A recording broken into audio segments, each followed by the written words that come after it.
And welcome to the Unitarian Universalist congregation in Fullerton, California, an inclusive community dedicated to building a better world.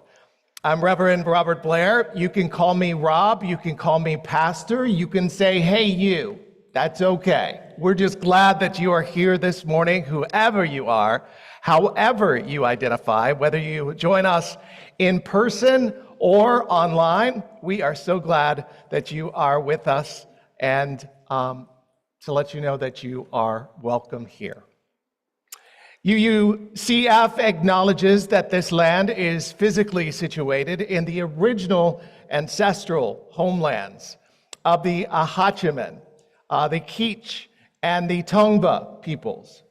May we have the humility and courage to help restore what has been broken and the wisdom to live into a new solidarity with indigenous communities and the earth. Before we begin our service, I'd like to call attention to a few brief announcements. Of course, we've got the Social Action Committee that meets today after the service. Thursday, coming down. Here we go. Need to get some duct tape. That would hurt my ear, though. Thursday is our monthly improv class with Pat Mannion. This Saturday is the start of the end-of-life journey, exploring feelings and concerns, an online class led by Karen Anderson. You can register at uufullerton.org/journey. Tasty Tuesday, February 25th. We will be dining in downtown Fullerton at Madero, $18.99. You can RSVP to Linda Duarte Wolf, and she will let you know all the good stuff about that. Save the date for some very important events coming up. Saturday, March 15th, we will celebrate Nowruz, the Persian New Year, with an afternoon tea. Sunday, March 23rd, Social Action will host a lunch and a disability rights panel discussion. And then Sunday, May 18th, marks the return of the Fullerton Crop Walk. Yes? Today is my first Sunday back with this group. In over 16 months, I was in 2 hospitals and 2 nursing homes being treated for osteomyelitis. We are so glad that you're here. What is your name? Peter, we are so glad that you were here. Before I went in the hospital, I would stay for this service after the other ones concluded. Well, we're glad that you're coming, and we're glad that you are here. We're glad that you're here. And speaking of joys, we'll be sharing more joys and sorrows a little bit later in the service. So if you're in the sanctuary and you'd like to share, the slips are located on the back table, and you can fill them out up to the end of time for all ages. If you're joining us online, I invite you to post your joys or sorrows in the comment section, as well as saying hello. And we say hello to you, Peter, and so glad that you are here. And now, those of you in the sanctuary are now welcome to take a moment to greet one another. 1 to 2 minutes. I know from last week it can get to 5 minutes.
Good morning. Hello. Good morning, everybody. Oh, good morning. Good morning. I don't think my mic's working. Jeff? Oh, your mic's not working? Oh. Hello, good morning.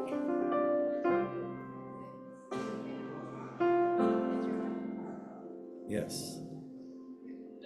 Good morning, everybody. Happy Sunday. I hope you are all well. It is wonderful to see a room filled with wonderful people. For our opening hymn, we'll be singing Come and Go With Me. Please rise in mind, body, or spirit and join us in singing.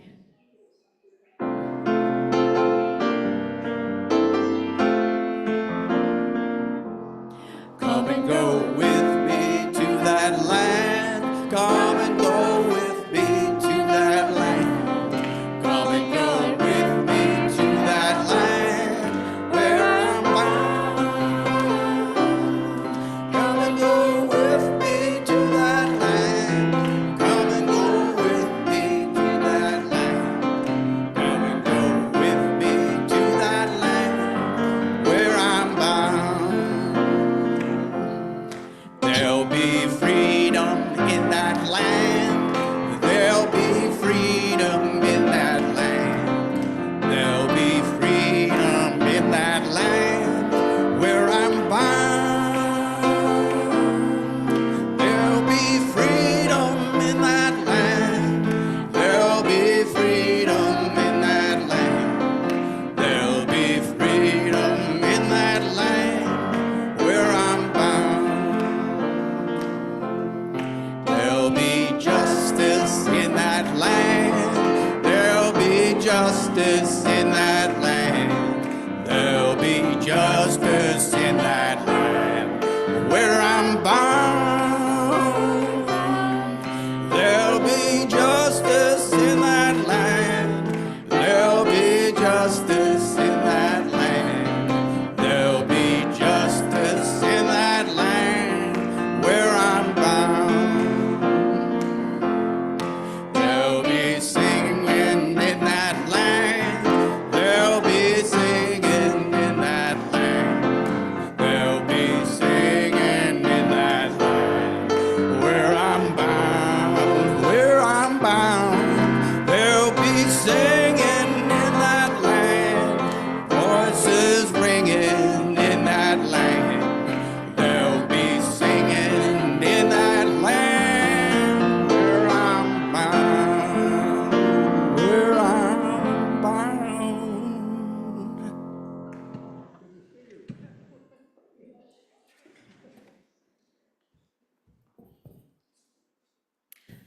I now invite Pastor Rob to light the chalice.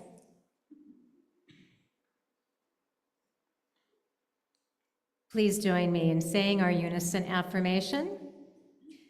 This flame affirms the light of truth, the warmth of community, and the fire of commitment. Love is the doctrine that we share. Truth is our sacrament, and service is our prayer. To dwell together in peace, to seek knowledge and freedom, to serve human need. Thus do we covenant with one another. It is our custom to provide donations of non-perishable food and personal care items for Pathways of Hope, a local food bank. As the children come forward, they are asked to collect the donations placed at the end of the rows.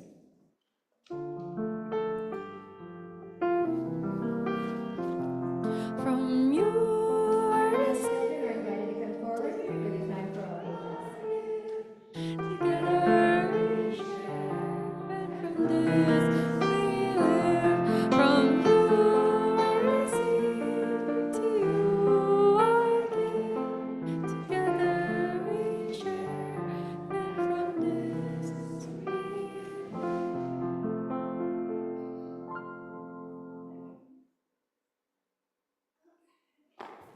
Hi, everyone. Good morning. I am Joy Ellis. I am the elementary RE teacher.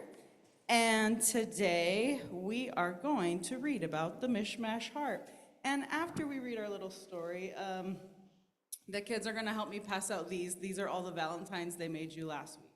So I don't know if we'll have some for everyone, but hopefully as many of you as possible. All right, so at another UU congregation, everyone was encouraged recently to make a heart. They were given, you know, the standard things, paper, glue, maybe some glitter, some paint. And Emily worked diligently to create the most perfect, most beautiful heart she could. It even had glitter in the shape of diamonds all on the outside. And as she was helping to clean up, she noticed the heart of an elderly woman sitting at a nearby table. It was like a mishmash of odd colors and had pieces that were ripped and torn and glued haphazardly. Parts of it were wrinkled and crinkled, and there was even a little hole in it. Thinking there was something wrong, Emily offered to help the woman fix the heart. But the woman merely smiled and explained that there was nothing wrong with the heart at all. It merely revealed all the things which had happened to her in her life. She said there were happy times when she got married and remembered the birth of her 3 children, and exciting parts too, watching her children take their first steps and riding a bike for the first time and graduating from college. But then Emily asked, like, what about all the rips and tears? Like, why is that of a hole? Why are they there? And she said, those are for the sad times in life. You know, the time her best friend was stricken with measles, the time someone lied or did something to hurt her feelings. And there was a hole left when her husband passed away. In fact, every time a person comes into my life that I care about, she explained, they take a piece of my heart with them. This was distressing to Emily, thinking of the woman having to give part of her heart away to others. But what happens if you give it all away? She asked. You'll be left with nothing. She says, no, I won't, she responded with a smile, because you see, they give me a piece of their heart in return. So Emily looked down at her beautiful, perfect heart with all the glitter and the designs that she worked so hard to make. Then she looked at the other woman's mishmash heart with the jagged colors and rips and wrinkles. And without hesitation, Emily ripped a piece off of her perfect heart and handed it to the woman. Thank you, the woman said as she placed it with her mishmash heart and tore off a piece to hand to Emily. So this is our version of just sharing a little bit of our hearts with you. So would the 3 of you help me by passing some out between the rows? We have kind of like 3 sections. So, all right, Michael, you can take a chunk, start passing them out. Just go to the ends of the rows. And Andrew, thank you. And Miss Josie, of course. All right, so enjoy our little Valentines. We love you guys.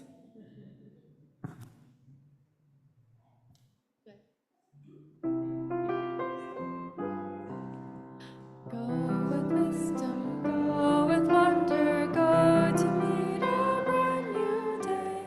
Learn to see the light within you as we send you on your way. Go with wisdom, go with wonder, go to meet a brand new day. Learn to see the light within you as we send you on your way. Those joining us online are invited to share, in all caps, a joy or sorrow in the comments section. I'd like to invite Randy Hedrick to come up to light a candle for those of us either sharing online or in the sanctuary. If you're in the sanctuary today, you're invited to come forward to light your own candle if you like. We begin by lighting a candle for all our concerns for the larger world. Our wish for peace and justice, our hopes for the children who will inherit this planet. May this candle represent all these wishes and calls to action that are more than we can articulate in this space. And now let us share the personal joys and sorrows in our lives. From the sanctuary this morning, we have one from Chance and Colleen. We are going to see the talented Christina Roca, our church musician, tonight at the Queen's View in Long Beach. Please come join us and celebrate Christine. Thank you, Christine. And she takes requests. And from Linda Summers, a joy, Sign up for guests at next adult circle supper is being passed around the congregation. Please sign up. I know for my husband Jerry and I, this was the way that we got to know all of you, is through circle suppers when we first came to this church about 10 years ago. So please participate. If you could host in March, please let Linda know also, so you can be a host or you can be a guest. Apparently there is no joys and sorrows from Facebook today. So, Randy, we now light one more candle for all those joys and concerns and sorrows that remain unexpressed. That's okay, but are still held close to our hearts. And now please join in saying the affirmation on the screen. We join you in in celebrating your joys. joys. May you feel our love and compassion for all your sorrows and concerns, for all that is spoken and unspoken. May the caring of our beloved community sustain us all.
Thank you, Judy, and our wonderful chime choir that leads us beautifully into meditation.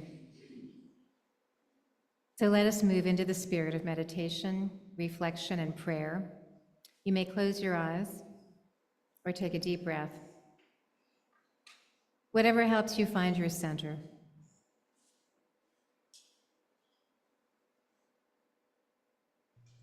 This is a quote from Everybody Else by Jabari S. Jones. On a spring day in Farmington, Maine, as I was walking downtown, I made my way through a line of cars that were waiting for the light.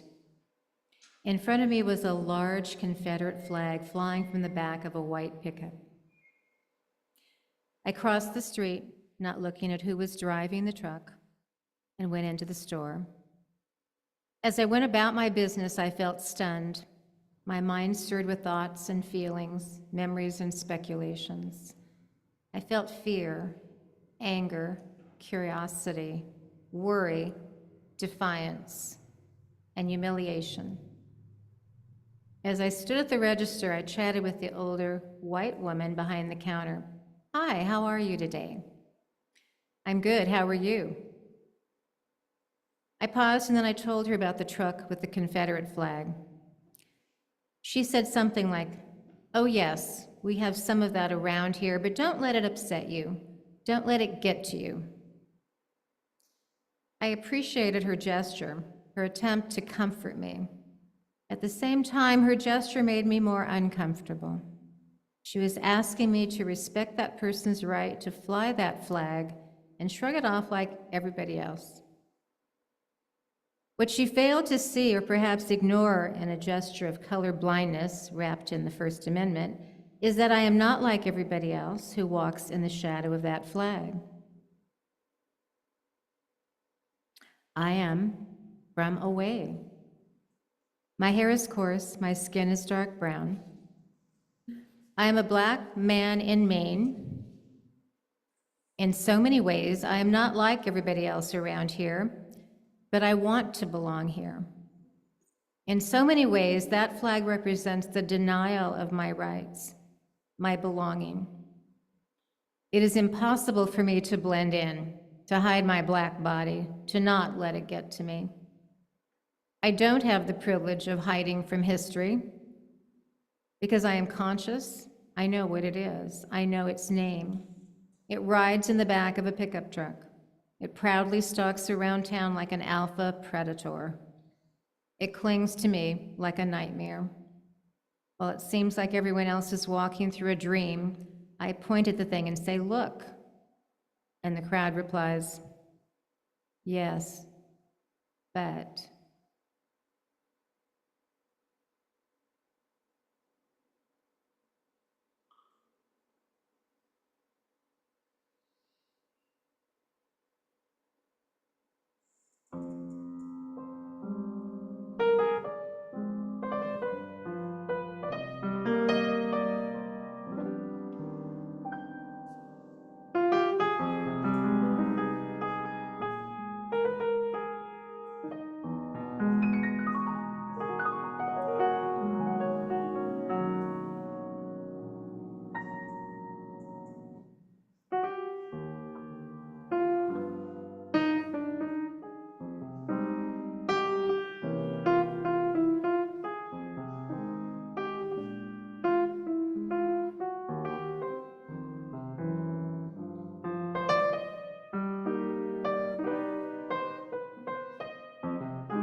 Thank you, Christine. You had no way of knowing this, but it was my mother's favorite song. And I think it was especially poignant for the soldiers in World War II, so I always think of them in World War II. I'll be seeing you. Beautiful. The famous saying that blood is thicker than water can be interpreted to suggest that familial bonds will always be stronger than the bonds of friendship or romantic love. But what people don't realize is that while familial bonds can be stronger, most friendships or romantic relationships, this can only be achieved through unconditional love, acceptance, and support. I'm sorry, I missed, will always be stronger than the bonds of friendship or romantic love. But what people don't realize is that while familial bonds can be stronger than most friendships or romantic relationships, this can only be achieved through unconditional love, acceptance, and support. With some individuals in the LGBTQ community, having that unconditional love, acceptance, and support from your biological family is a miracle, a dream come true. Knowing that your family loves you for who you are and wants you to prosper throughout your life is a true blessing. And I'm happy for those individuals who have that support from their family. Unfortunately for Andre Tompkins, not every family is accepting of their loved one's queer identity, and in his case, my family is one of those who isn't accepting of me being LGBTQ. So I'm speaking for Andre. As a Black, non-binary individual who grew up in a Christian home, I never realized the importance of having a chosen family until I came out as a bisexual at age 16. My aunt was the first person I ever came out to, and she didn't receive it well. She told me that she won't accept sin, that I was confused and was going down a path of destruction. My grandparents' reaction, which is surprising to me, was even worse, saying that no one will want me for a partner because of who I am. And for a while, I thought they were right. But it wasn't until I got to college, joined the GSA there, met others who had the same story as I did, and was able to connect with them on a deeper level, that I began to understand the necessity of a chosen family. I soon realized that I wasn't alone, that I finally had a family who loves me unconditionally, is accepting and super supportive. I now have a family that I would do anything for, and a family that I love unconditionally. And I know what some people might say, that you can't choose your family. Your family is made up of people that you are related to. But here's the thing. You know that quote that I mentioned earlier, that blood's thicker than water quote? Well, as it turns out, that is the shorter version of the quote. The original quote states, "The blood of covenant is thicker than the water of the womb," meaning that the family you choose is stronger than the one you were born into. What does it mean to have a chosen family? To me, it means that even though my biological family or relatives aren't accepting and are hoping that this is just a phase I'll get out of, my chosen family, my friends from school, my church friends, my co-workers, teachers, and the entire LGBT community love me unconditionally, show up, and are there for me through the good times and the bad. That's why it's so important to have a support system, to have individuals who will stand by you, especially at this place and time in history. Having a chosen family who loves and supports you is a blessing and a bond that can truly save lives and last a lifetime.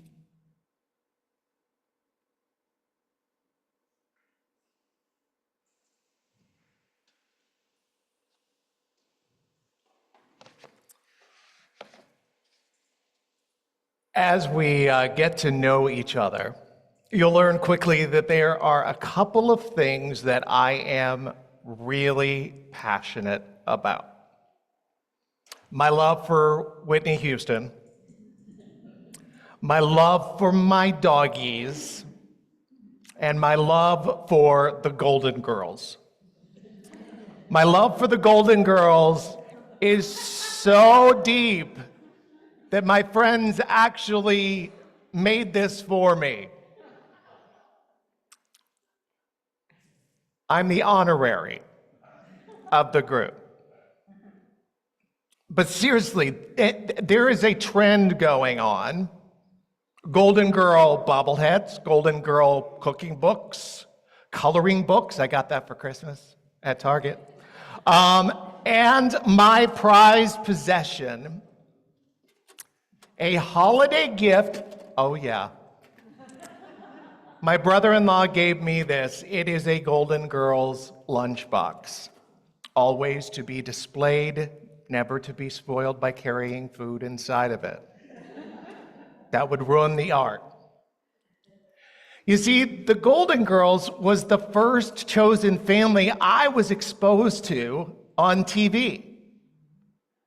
3 women in their 50s, Dorothy, a divorce substitute teacher from New York, Rose, a widow from St. Olaf, Minnesota, Blanche, a widow from Miami, and Sophia, of course, the feisty mother and widow. All living in a house together, and their show's writing couldn't be beaten. I mean, it was comedic genius. It broke all kinds of barriers with a message.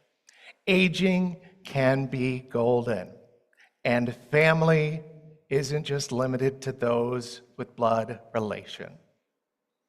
Golden Girls was also ahead of its time, with gay storylines and 2 episodes on the HIV/AIDS epidemic at the time.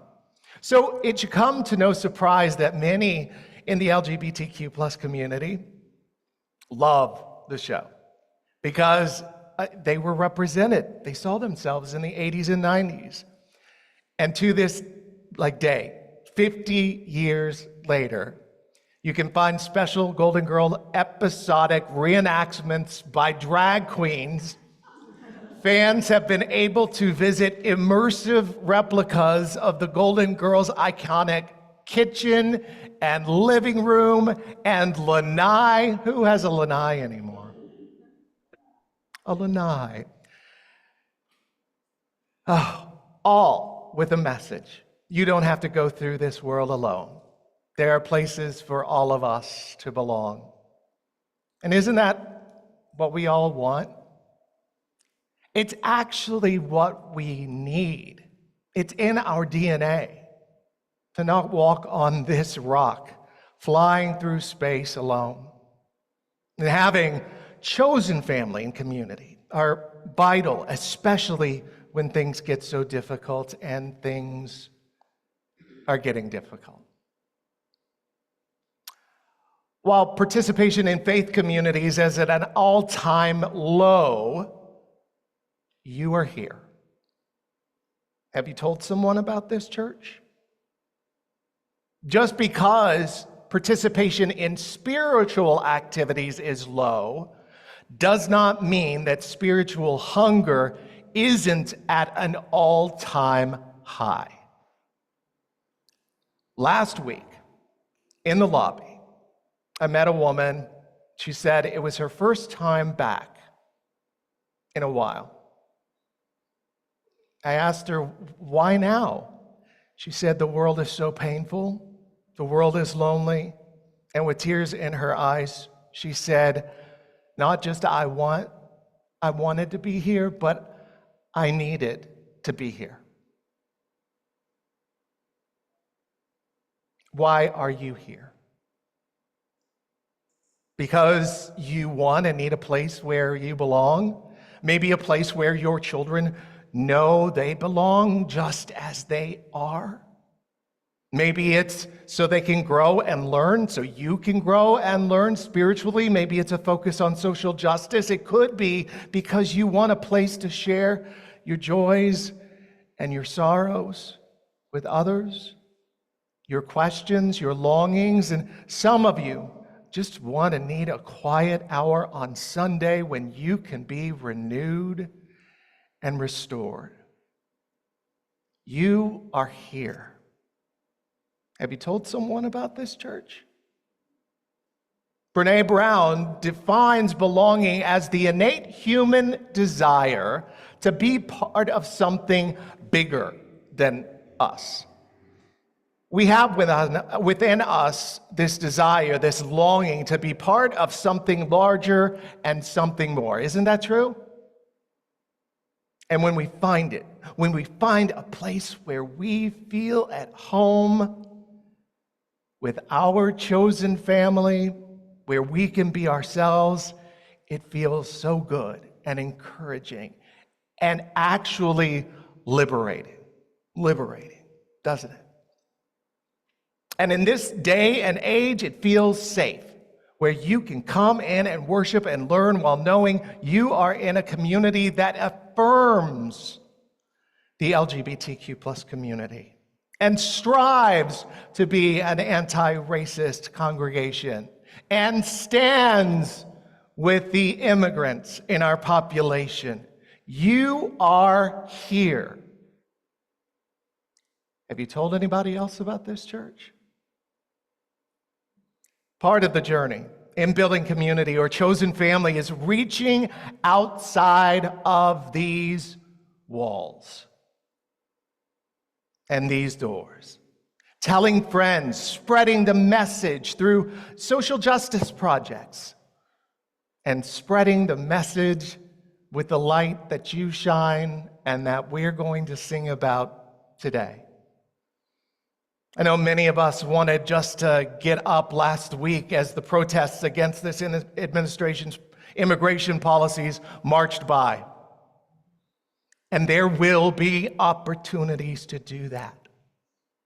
So the work is twofold: doing the work in the world and continuing to show up, to continue and deepen and cultivate and tend what you have here. Last week, I talked about the importance of stories, of telling and listening to those stories. And that is a really important part of building our community and building belonging. Building belonging. Brene Brown, again, you're going to notice that I'm a fan. I guess a brown head. Brene Brown says, because true belonging only happens when we present our authentic, imperfect selves to the world, our sense of belonging can never be greater than our level of self-acceptance. With that, we don't strive to be perfect. Chosen families are not perfect in any way, shape, or form. There are going to be mistakes and feelings that get hurt, and sometimes, yes, chosen families break up. But chosen families come together both from what they have in common to the pain that results from what they have in common. It's much deeper. Think about the Golden Girls again. The show was meant to fight off the narrative that women are irrelevant and obsolete just because they were growing older. The Golden Girls, they had problems with dating, finding jobs, being scammed, and ultimately turning invisible to some people just because they got older. The show dealt with the pain and ugliness of the outside world while showing the deepening of their relationships. A deepening of relationships. And we as a society have not improved in our appreciation of our seniors and their stories and their wisdom that you have to share. Our seniors have been here the longest on this planet and should be the first to feel like they belong. Belonging, coming in as your new minister, not having ever been at one of your services, nor met the majority of you until last week, and then preaching, I have a really interesting perspective that I want to share with you all. First of all, thank you. Thank you for the amazing and warm welcome to me and to my husband and to my in-laws last Sunday. We can't tell you how much your hospitality meant to us. Even as a minister walking into a church, I have to tell you, can be difficult. Still, I see some in the LGBTQ plus community in this room shaking their heads. They can. My story is a familiar one as a gay man injured by religion. My husband, Michael, injured by religion. But the welcome we got,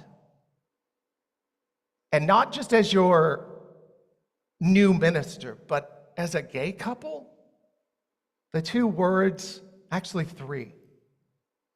The three words feeling that I got last week: safe, loving, belonging.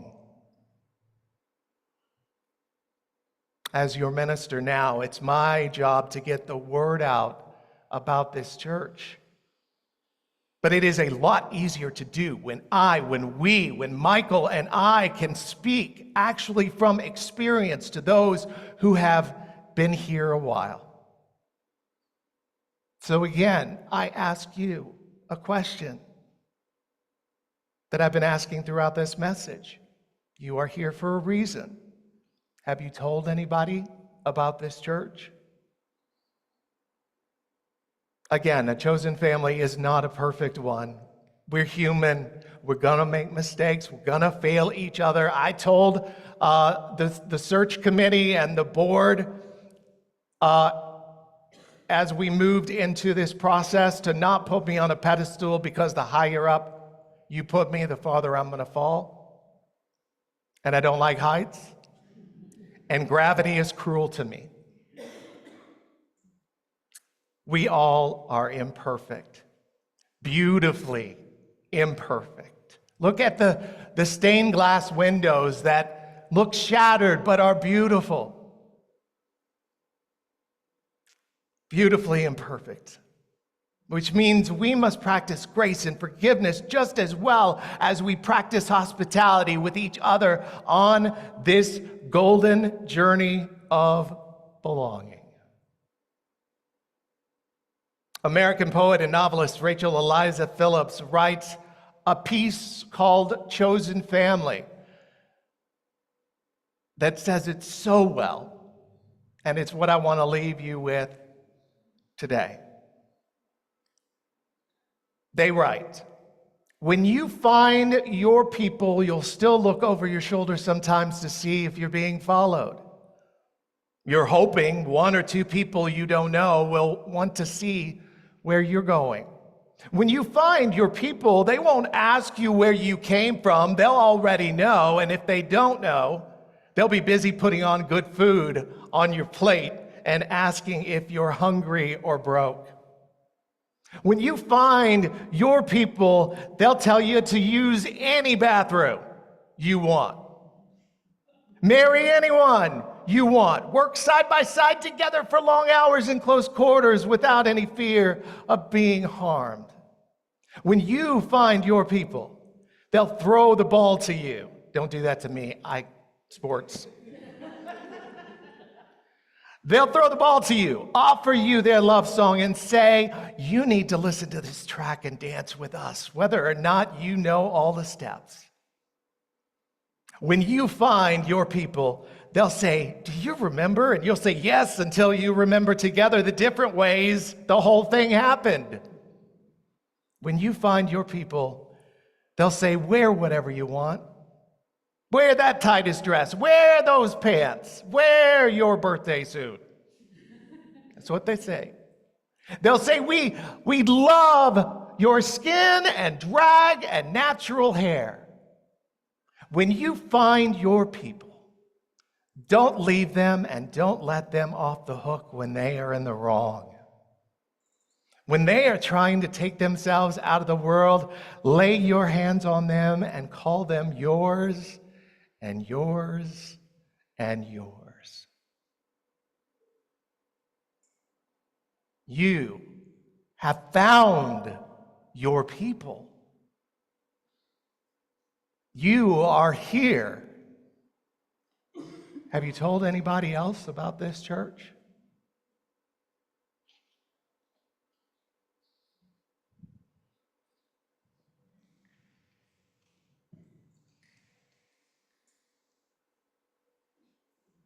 Thank you, Reverend Rob. I think I speak for everyone in saying that we are so happy that you are here.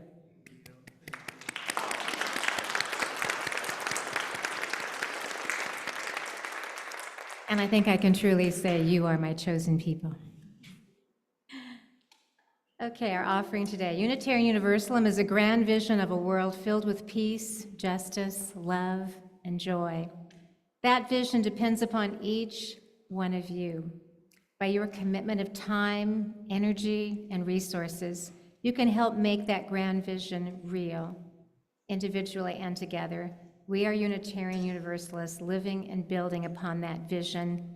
We can make it a better world. A basket's being brought around, or you can see payment options on the screen. Whatever you are able to give is received with gratitude. We thank you for your commitment and generosity.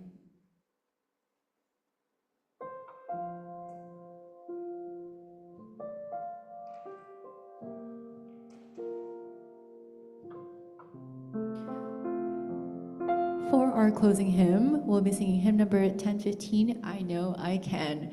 Please rise in mind or body or spirit and join us in singing.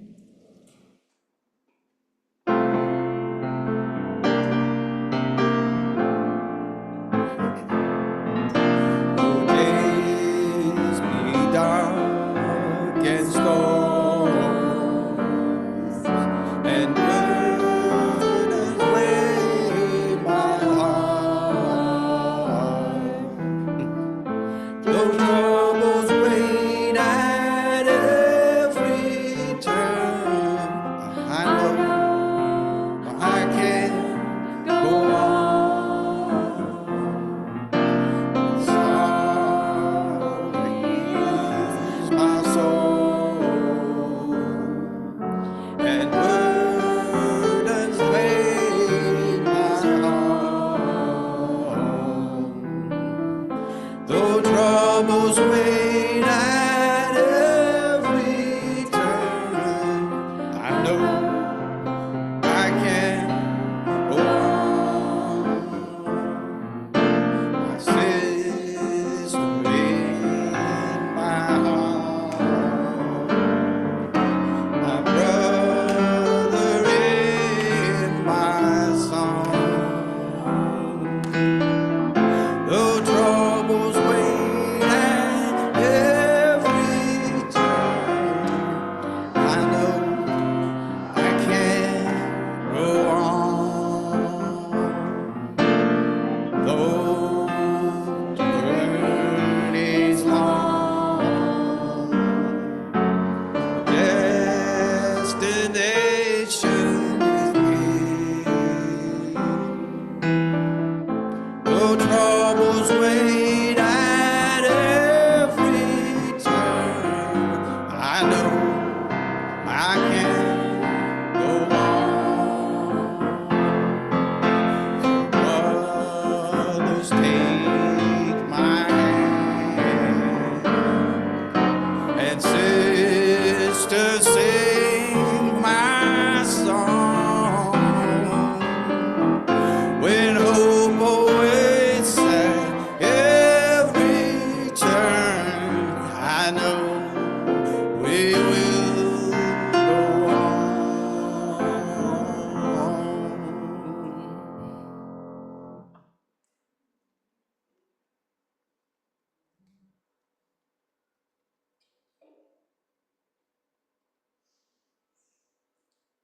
Today, our caring listener is Dawnette Giltonen. You can speak with her after service. If you have any concerns or would simply like someone to talk to, and trust that what you share is simply and always confidential.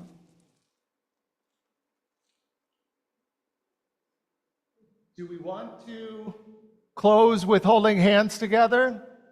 We did it last Sunday. Do we do it every Sunday?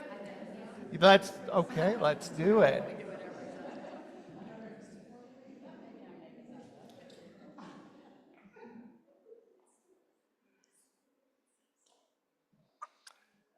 We talked about love. We talked about these 4 walls. Walls can be great because they protect us, but walls can also trap us. The world is in need of love, and your light. You are here today. Have you told anybody about this church? Go now and do. Amen. Okay, we now extinguish this chalice, but not the light of truth, the warmth of community, or the fire of commitment. These we carry in our hearts wherever we may go. Amen. Shalom, salam, namaste, and blessed be. In peace, go now.